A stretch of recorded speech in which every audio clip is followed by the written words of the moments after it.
Yeah, it's SpoFi Nation. Did you hear that sick beat?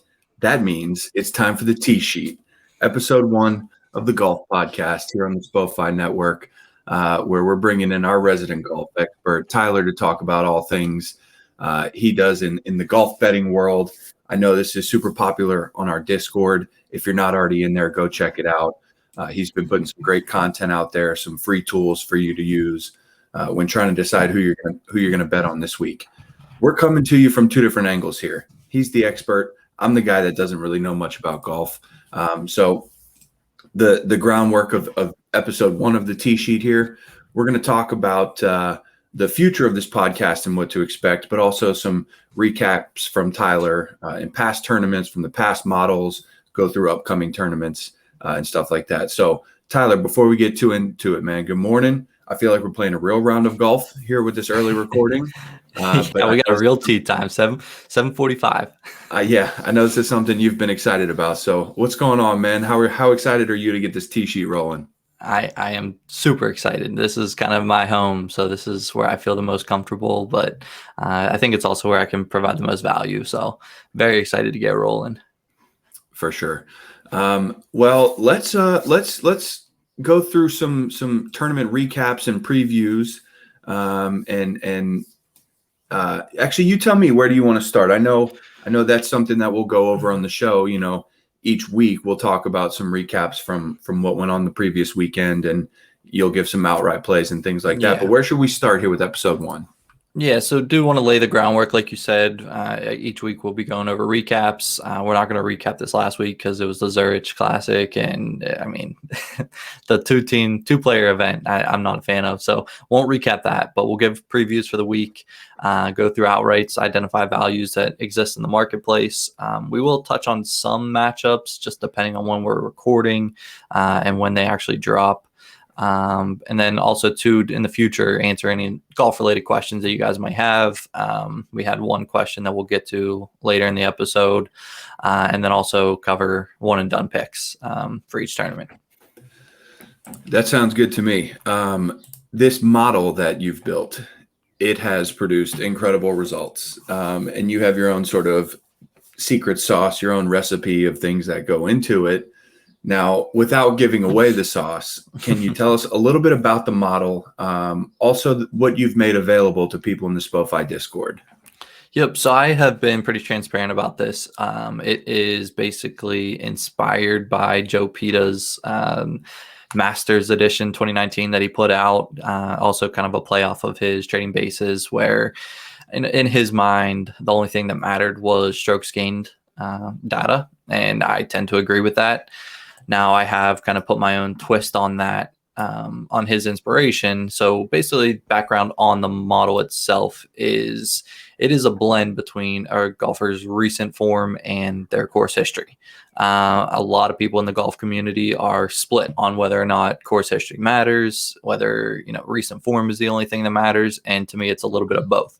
I don't necessarily go off recent form as gospel, like Paul Casey. Just because he's won the last 2 years, that doesn't mean I'm automatically going to bet him. I'm going to look at how Paul Casey has played at this golf course compared to his baseline from that year, to see if the course history had a positive or a negative impact on his baseline. So it's not like I'm blindly saying, oh, this golfer, horses for the course, this golfer can't miss here, because that's not true. You have to have recent form, especially whenever you're playing in these golf tournaments. And to me, the course history portion of it is just a small piece. It's weighted based on how many rounds a golfer has had at that course, and that's something I'll touch on a little bit later. But as far as the results, like you mentioned, of the model, started at some point in the 2019 season. I believe it was about 5% ROI for full tournament head-to-heads for that year, and then 3% on individual round head-to-heads. The 2020 results, I'm having trouble picking up my spreadsheet. But same thing. I mean, basically, we were shooting at like 10 to 12% ROI for full tournament head-to-heads. And then this year, full tournament head-to-heads have been just on fire. Obviously, last year was a COVID shortened season, so we only got, as big a sample as we could have gotten from last year. But so far this year and last year, I will mention I hit, I think, 7 different outrights. Now, I don't expect to do that year in and year out. Outrights are definitely hard. That's right. 8 this year. 8. Yeah, exactly. But the thing is, and I have been very vocal about this, whenever I'm staking for outright tournaments, I'm not, putting the house on it. It's very small compared to what I do with full tournament head-to-heads. So really we're, just shooting for somewhere, basically sprinkling 1 to 2 units a week, trying to win in the neighborhood of 8 to 10. I'm not going to put a whole unit on some guy that's 75 to 1. Like, that's not what I'm really going for. These are kind of just the little spikes that can help build a bankroll throughout the year, and not really relying on that to make or break your year. And those are the fun ones too, right? Yeah, at least exactly. in my opinion, that adds a little more, excitement to it. Yeah, I mean, it's not fun whenever I just sit here and like read through my matchups that I just typed into the spreadsheet, and it lets me know what to take. So yeah, outrights are definitely fun. It's a lot of what we'll cover here, because there is definitely value in the outright market if you do it properly. But full tournament head-to-heads this year are up 41 units. Everything's documented. If somebody wanted to audit me, that's fine. Like, I'll just share with you what I got. You can look at the numbers. But the biggest thing to me is the 16% ROI that we're seeing on them. That to me is the most encouraging aspect. And let me see. It's verified data. You signed your scorecard. You turned it in. And I've been on Reddit forums for the last few years and try to build a little bit of a following. So, I mean, I've posted all the plays there as well. And, really just trying to show that golf is kind of a beatable market right now. For sure. So you mentioned something, this model of putting in the golfers, putting in their odds on the different books that you use. And you recently just put out in the Discord, on Twitter, anybody who follows Tyler would have seen it, but this is a pretty cool tool. This is a model that he has sort of released that's public facing, SpoFi branded, to help you choose some of the best value each week. Talk us through this golf model here, how to use it, what to look for. And I know there are 2 golden rules that you live by, so just touch on those as well. Yeah, so at the top, you can see I do have a little breakdown of what the golf model is all about, a little background to it, and what I'll do each week and what you can expect from it. There are instructions. I will encourage you to read all of the instructions before you just jump into the matchups display page and play around. Because like you said, there are a couple golden rules that I follow. But here's just, some instructions on how to use it. And then some quick notes, 1 unit, always 1% of total bankroll for me. There are certain times where volume gets a little out of hand, where I scale that back to 0.75 instead of 1%. I guess it would be 0.075.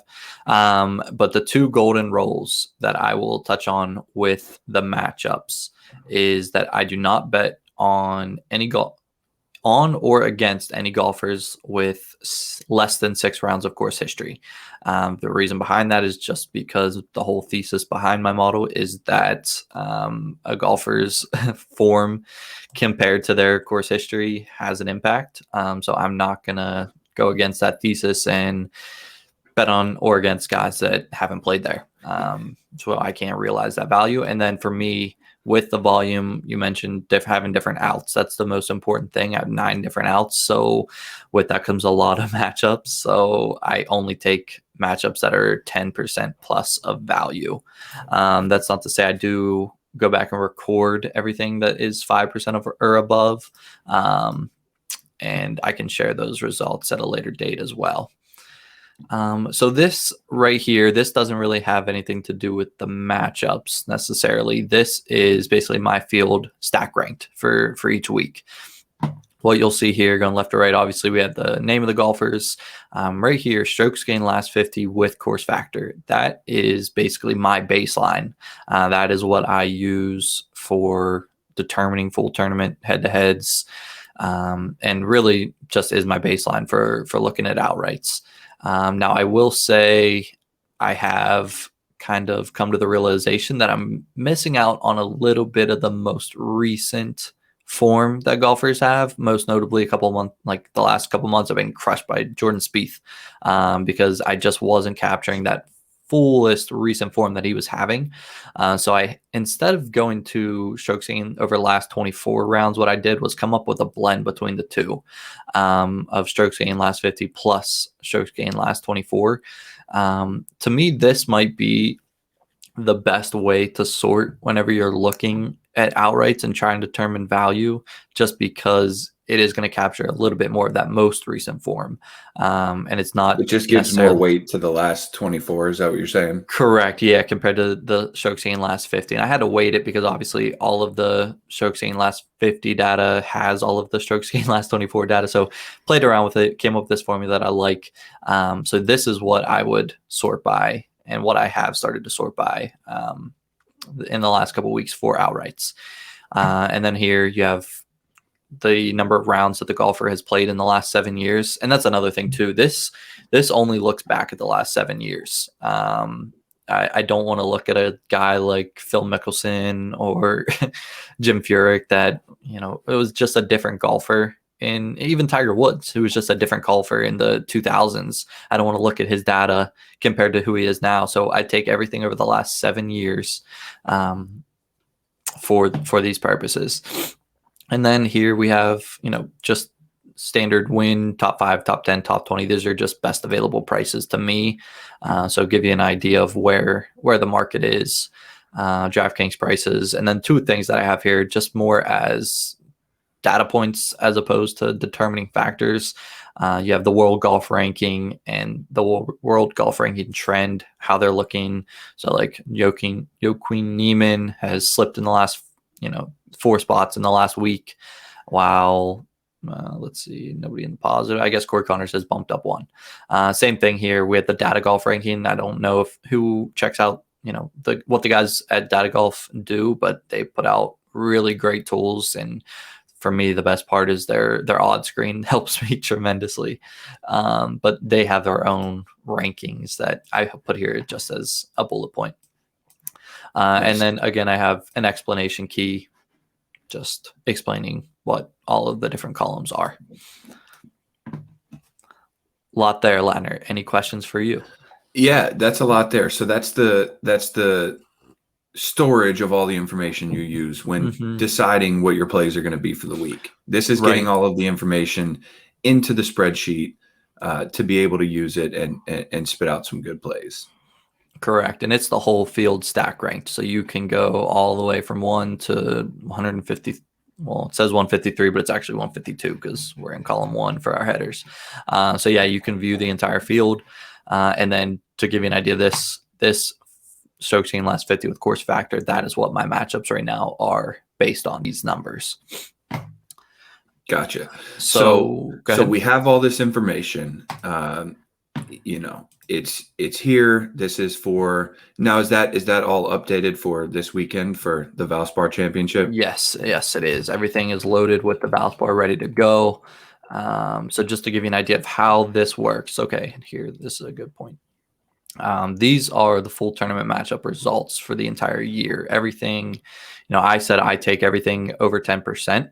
But if you wanted to take everything over 11%, 12%, 13%, all the way down to 20%, these are the results. It'd be a 42% ROI. Now you have a lot less risk. You have a lot less plays, but you're returning at a higher clip. And naturally, it's kind of a slow progression all the way back down to 10% of value, which is what we want to see. Obviously, with the higher value plays, we expect a little bit more ROI. Bummer. If you're only playing 10%, you're only going to get that 19% ROI. So tough luck. Yeah. It's not ideal, I guess. And then each tournament I'll be updating here. We have all the different matchups. So I didn't update this for the last one, the RBC Heritage. I did full transparency. I did lose 0.7 units over the course of that tournament. So 2 tournaments out of the year so far this calendar year that the model, at least full tournament head-to-heads, has not. That's all right. That means we're primed for a pretty good bounce back. But I will just give an example. This is probably awful podcasting, but if you are watching on the podcast, definitely be sure to check out the YouTube page because I am screen sharing right now. You can see everything, but I'll try to walk through it as well as I can. So just give me an idea. Go to your book, not Russell Knox. We're going to do Russell Henley, and we're going to do Jason Kokrak. Right now, the line for Henley is -122. We got Kokrak at 102. Okay, this is good. So you can see each guy has played over 6 rounds, so we're good. There is only 1.94% of value on Jason Kokrak at this current line. Now, let's say Jason Kokrak later in the week or earlier in the week opened up at 110, 3.82% of value. So it's all based off of what the actual line is, because it doesn't really matter if you are, there's a famous saying, you don't bet teams, you bet numbers, and I wholeheartedly agree.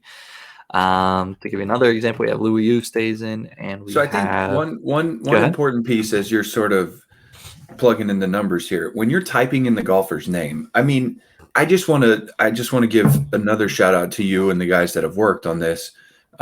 This is available to anyone in our Discord, to people who follow us on Twitter. Yep. You go to your books that are available to you. For me, I only use 3 sports books. You plug in the names and the lines that are available to you for the head-to-heads that week, and it literally is spitting out, based on Tyler's numbers, what a good play might be. Right. The names are pre-populated, so for a guy like me who might not know the difference from one golfer to the next, that's not a household name. It helps. It pre-populates. You put in the lines. It gives you good value. So this is an unbelievable tool, and I just wanted to give another quick shout out to you for putting this public facing. Yeah, and I mean, I did all the work as far as building the initial model, but I got to give all the credit to Breezy. He really Baker really put all this together to be public facing and work pretty smoothly. So the guy's a wizard. Big shouts to him. Yeah, the Canva god. All right. So Louis Oosthuizen, Charlie Hoffman, current lines -128 and 107 for Chuck Hoffman.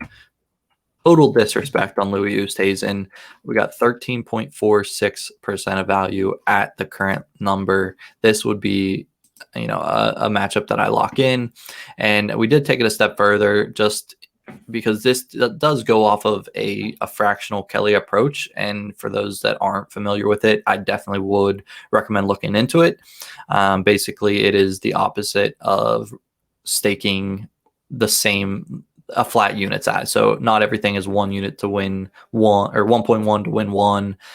We are going based on the percent of value that we have. So let's just say you wanted to bet that. Go ahead. It's showing 13.4%. Now I'm just curious, what book is that on? That is on Bet Online. Okay, I need to go ahead and lock that one in right quick. No, I'm kidding. But yeah, I mean, this is again, it's a fractional Kelly approach. So we're essentially risking based on how much value we have, and that is if your edge is true, that is what you want to do, or else you'd be leaving money on the table with a flat risk approach. So this is what I would do based on 1% equals 1% of value equals 1% of my bankroll. This is the amount of risk that it would be 1.7 to win 1.346. And obviously that is just in units, and you would just, whatever your unit size is, 1% of your overall bankroll. And then last example, we'll do Justin Thomas and Dustin Johnson. Everybody's going to want to bet this matchup. Wrong. We are not going to be partaking in this matchup, and that's because Dustin Johnson has only played 4 rounds here. So again, the minimum threshold for me is 6 rounds or more for a golfer at this specific course in the last 7 years. So we would not. Let me throw a question to you. I know you didn't put in the lines, so this is hypothetical. Yep.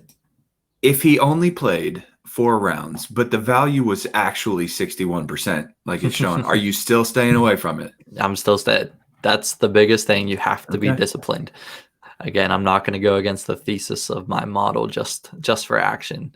Sure. Whenever you're starting out recreation, you just want the action no matter what. But whenever you take it a little bit more seriously, discipline is the most important thing next to bankroll management whenever it comes to all of this stuff, or else, you're just, again, you have an idea, you have a thesis, you stick to it. Spoken like a true hustler. So any questions on this that you might have, Ladner? No, because it's so simple. It's you take the head-to-heads that are available to you, you plug it in, I like how you mentioned you can decide what value range you want to participate in. If 10% is too low, you look for 20% value, and you go from there. So this is easy to understand without knowing a single thing about golf. There should not be, there's no confusion as long as you know about smart betting, right? You know what this is telling you. Yep. And the other thing too, I have this column here. So, let's say you have 2 or 3 different books, like you mentioned, you can type in your bet online, to just organize it all. Like these are all BOL, and then say the next 3 are DraftKings. You know what I mean? Like, so you can organize it based on, and customize it to you. And that's why I said in the beginning, we'll touch on matchups, but really, you have access to every matchup that I have, and it's personalized to you. Gotcha. So there's not really a lot that we can talk about, because if you want to take the couple minutes to punch in the lines, then you have it readily available to you. When will this be available to the SpoFi community for the Valspar? I'm in it live right now. Everything is live. So if you wanted to jump in right now, Lana, you'd have the ability to do so. So is this something that each week you'll be posting a new link to in the Discord, on Twitter? What's your plan to roll it out so people can, know when it's live and get some of the best lines that are available to them? Yep. I'm going to shoot for, and it was live actually last night, but I didn't really let anybody know. I figured to wait till we drop this in the morning. Every Monday evening, I'm hoping that it will be fully updated. And really the biggest part of that is just waiting for the field to kind of finalize as far as people withdrawing and late entries, sponsor exemptions, things like that. Wait for the field to settle. Usually Monday afternoon is whenever that happens. Obviously there will be some stragglers, but yeah, Monday evening, I'm shooting to have it. I'll put it out myself. The one thing is, again, in this instructions, you'll have to click on the actual link to let's say you make a copy of this, like it says in step 2, you'll have to make another copy of it each week, or else you won't get the updated data. Just because when you make a copy, whenever I edit this sheet, it can't transfer on a copy. You just have to, make a separate copy each week, which makes 2 seconds. So we talked on the Valspar. Obviously, these are the numbers for it. Let's talk about the course in general. What are your thoughts? Yeah, so it's going to be a little bit different. We do have the Copperhead course and it's Brook Resort. And the reason I say it's going to be different is because they pushed this tournament back. It used to be early April, late March. And now obviously we're in late April. And the tournament will actually finish up early May. So the course is going to play a little bit differently. It's going to be a little bit more firm since it's later in the year, going to be a little bit more dried out. We're not in July or August, but it's still going to play a little bit firmer. I believe there's 5 par 3s on this course. So a little bit different as opposed to having, the standard 2 and 2 on the front and back. 5 par 3s. You have the snake pit, which is basically one of the toughest stretches of golf, really. And then we have a couple past winners. We have Paul Casey has won the last 2 years, actually. There was no Valspar in 2020 because it was canceled because of COVID, never rescheduled. So Paul Casey had won in 2019, 2018. You have Adam Hadwin, Charles Schwartzel, and Patrick Reed before that. And just to give you a little bit of data on it, there are 30 different golfers playing this course for the first time. And then in total, we have 61 golfers that are going to be excluded from matchups because they have less than 6 rounds. So might be a little bit more concentrated on the matchups that we take this week.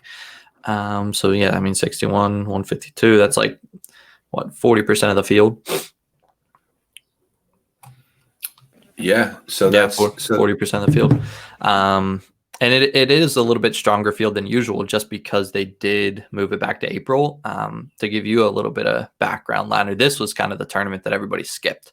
It was kind of right in the middle, in the heart of the Florida swing, and nobody wanted to play it. But now it's right after the Zurich, so you're getting a lot of the guys that didn't participate in the Zurich. It's a nice primer for the PGA Championship because it will be a little bit tougher of a course.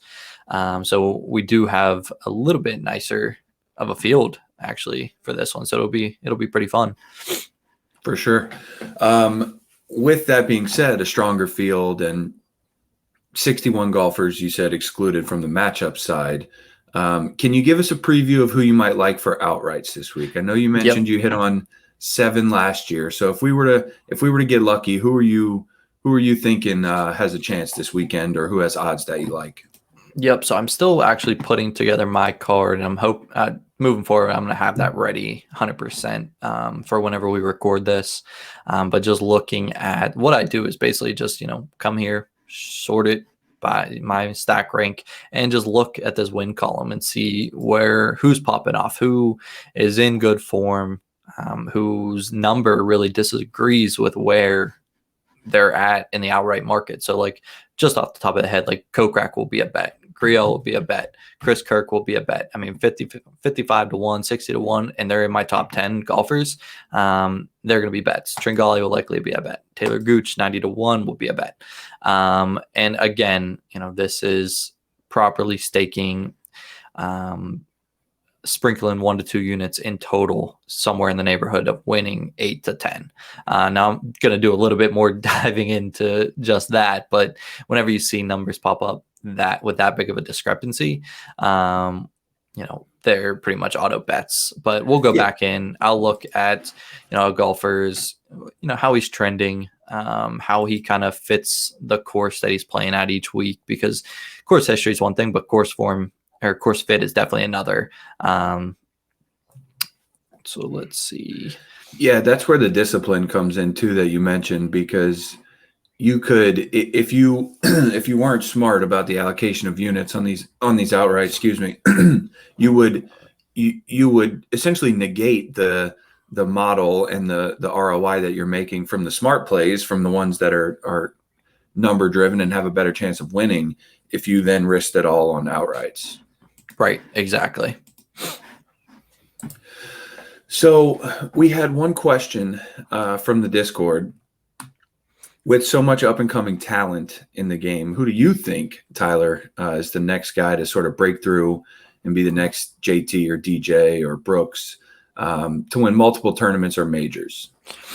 Yeah, so if you would have asked me around this time last year, I would have said Collin Morikawa. Now, I feel like it's kind of cheating to say that since he's a multiple tour winner, already has a major under his belt, so I won't say him.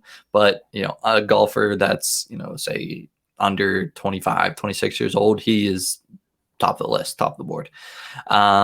There's really 2 guys. Whenever I saw this question come through, I figured I would start with and answer it from the sense that, like, these golfers haven't won a tournament yet. 2 guys for me, Scotty Scheffler and Will Zalatoris. If you were to ask me, I think each of those go on to be major winners down the road, multiple tour champions. Like, they will win multiple tournaments. Will Zalatoris is an extremely special talent, and Scotty Scheffler is just a grinder. Like, we've seen what that can do, especially coming down the stretch last year. A couple tournaments this year, but PGA last year. Obviously those 2 are kind of known, so I wanted to go off the board for at least one. And one guy I will say is Doc Redman. Dude is pure with his irons. Kind of same way with Collin Morikawa. Like, if he can just, figure it out off the tee and on the green, his irons will allow him to be in contention at a lot of tournaments and a lot of majors down the road. I don't know anything about him, but with a name like Doc Redman, I mean, that's tough, man. And he might be my favorite golfer now, because with a tough name like that, come on now. Doc Redman. And I'll say one last guy that I thought about that kind of goes under the radar somehow, who might be the best out of all of them, like better than Colin Morikawa if he really like got it together, is Sung Jae Im. Multiple champion already. He's won a couple tournaments, but I mean, talk about a guy that can run off on a tear of 3 to 4 majors one day. He could if he could. Dude's a grinder, doesn't stop playing golf. Played like 120 rounds last year in a COVID shortened season. I mean, dude, just he's insane. Must love the game. So then what are some of your one and done selections for this weekend? I know we talked about that as well. Yep. So one and done, you got to kind of look at it from the sense that it is only a $6.9 million prize pool. So on the lower end of total prize pools. Paul Casey probably going to be the chalk if you haven't already used him. 2-time defending champion. Like that's enough for people to blindly follow it. I think for me, Jason Kokrak is going to be the play. He has 3 top 10s or no. Let's see. Actually, we can just pull it up. Tournament history. We'll go. And if anybody doesn't use Fantasy National as well, that's where I get all my raw data before I enter it into my spreadsheets. They are excellent, have a lot of cool tools. And I mean, over the years, I've stopped using the DFS tools, but as far as the raw data, strokes gain data, that's where I get it. Yeah, Jason Kokrak he finished T2 in 2019, 2 other top 10s. So he's likely going to be my play. I think he'll fly a little bit under the radar with a guy like Paul Casey. And I mean, we have DJ, we have Justin Thomas. Not saying I think people are going to use those guys, but the field is a little bit stronger this week. So a guy like Kokrak could very well fly under the radar, given his success and his form right now. But if you're desperate to make up ground and you do want to go after one of those top guys, you could do worse than Patrick Reed. Also 3 top 10s and 2 top 2s in his last 5 tournaments here. And again, as I mentioned, with the course or the tournament being pushed back a little bit, the course is going to play a little bit firmer and harder. So that only plays into Patty Reed's strengths. All right, I'll give you guys a one and done selection. I like Doc Redman. Okay, I need to get off this podcast and go find him in every book available to me and see what we're looking like. Do it. Yeah, man, this is great information, and like you mentioned, we'll be releasing a new version of the spreadsheet with updated information each week. So if you guys come to the SpoFi Discord, you'll have first access to it. Get moving on some of the best lines that are out there earlier in the week. Follow us on Twitter at SpoFi HQ. Follow the T-Sheet at T-Sheet Pod. We'll have it up in the description of the podcast and the YouTube video. Thank you guys for checking us out. Tyler, any last words on this golf show and this golf direction we're moving in? No. But again, I will say if you are listening in podcast form, check out the YouTube channel because I did a lot of screen sharing. And I know there was a lot of kind of administrative work, kind of giving the overview, laying the groundwork for the future of this show and podcast. But moving forward, there will be a little bit more talk about, diving specifically into the outright plays and, why those are plays, why we like them, why I see the value in them, moving forward. So there's a little bit more groundwork laid today, but definitely check it out. And again, podcast form, check out the YouTube video. Got to build that foundation. Thanks again, guys. Follow us, like, subscribe, all that good stuff. We appreciate the feedback. Head over to our Twitter. We're still doing a giveaway, not related to golf, but enter for your chance to win some Topps packs, and we'll take it from there. So have a great day, guys. Have a great weekend. We'll check you.